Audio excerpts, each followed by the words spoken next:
صلى الله وسلم وبارك على عبده ورسوله نبينا محمد وعلى آله وصحبه أجمعين. أما بعد، فيقول الله عز وجل في محكم تنزيله بعد أعوذ بالله من الشيطان الرجيم: شهر رمضان الذي أنزل فيه القرآن هدى للناس وبينات من الهدى والفرقان.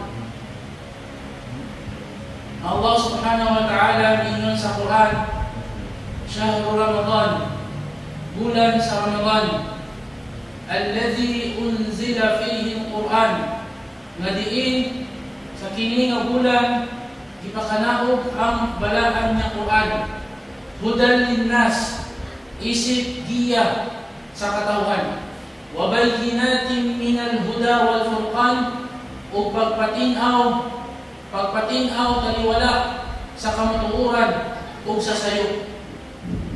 Mga kaigsuonan sa Islam,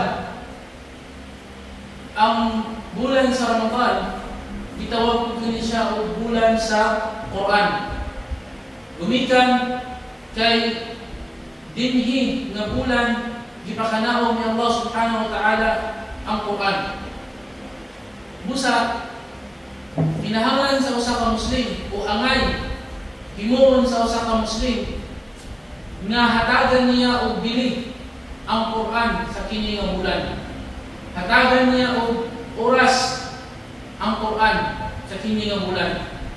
Maunang ikaulaw kayo sa usa ka Muslim nga pila ng Ramadan ang milabay kaniya, dili gyapon siya kay balo mabasa ang Quran. Nga samtang kini mo ang tsansa nga basahon ang Quran kay dako kayo ang reward na ihatag sa Allah subhanahu wa ta'ala.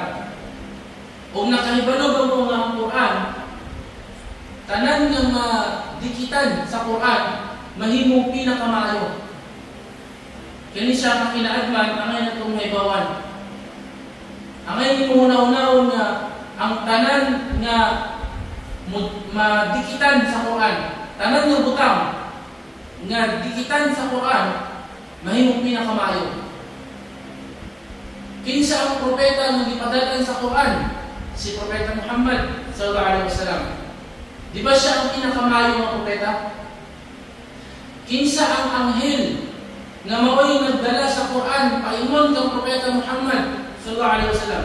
Di ba si Jibril ang Gabriel o Jibrail alaihi salam? Di ba siya ang pinakamayong anghel? Unsa nga bulan nga gipakanaog ang Quran? Di ba bulan sa Ramadan? Ug mao kini ang pinakamayong nga bulan. Ug asang dapita una gipakanaog ang Quran unsa nga lugar? Di ba sa Makkah? Ug mao pud ang pinakamayong nga lugar sa tibuok kalibutan, ang Makkah. Ug pagkahuman sa Madina nga mao ang segunda sa pinakamayo nga lugar. Di ba ang Quran gipakanaog siya sa usa ka gabi nga gitawag og Lailatul Qadar? Inna anzalnahu fi Lailatul Qadar. Sa pagkatinuod ang Quran gipakanaog namo kini sa Lailatul Qadar. Di ba ang Lailatul Qadar ang pinakamaayo nga gabi? Mao na ang usa ka tawo kung iyang tun-an ang Quran, iyang basahon ang Quran o itudlo ang Quran, siya pud ang mahimong pinakamaayong tao. Subhanallah.